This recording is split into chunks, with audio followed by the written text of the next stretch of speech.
2020 apporte un certain nombre d'évolutions par rapport à la RT 2012, avec un niveau d'exigence qui est relevé sur plusieurs points, dont le fameux B-Bio, qui est un paramètre important. Et en fait, nous pensons, et nous allons apporter la démonstration, qu'en fait les protections solaires sont très efficaces, puisque en fait c'est, j'allais dire, l'élément passif qui permet d'agir aussi sur ce B-Bio et aussi sur les degrés d'heure d'inconfort, qui est un autre critère important. Du coup, nous allons avoir, je pense, une augmentation de l'automatisation des protections solaires. Donc en termes de solutions, ça peut se traduire soit par des volets roulants automatisés et du coup connectés et qui peuvent être mis en mouvement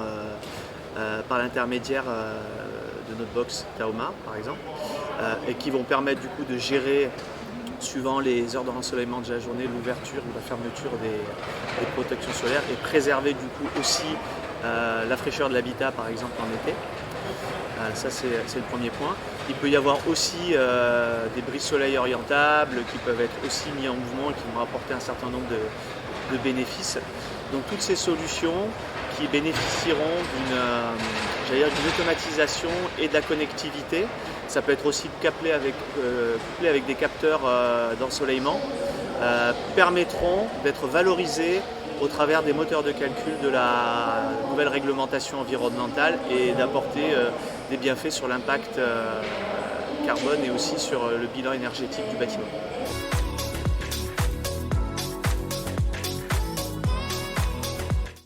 Alors nous travaillons actuellement et nous allons apporter dans les tout prochains jours en fait des démonstrations en travaillant sur le logiciel justement de la RE 2020 qui a été figé assez récemment, pour faire des calculs énergétiques et montrer l'impact et le gain qu'on peut avoir sur à la fois le B-Bio, sur la consommation aussi en énergie primaire dans certains cas, selon aussi les différentes zones climatiques, parce qu'en fait c'est là où c'est le plus impactant, et notamment les zones plus proches du sud de la France, du bord de mer, où il y aura un impact fort. Et à la fois pour la maison individuelle et aussi pour le logement collectif, c'est important. Donc on va dans les prochains jours pouvoir dévoiler certains chiffres qui vont montrer les gains espérés et apportés, les bienfaits par l'automatisation des protections solaires.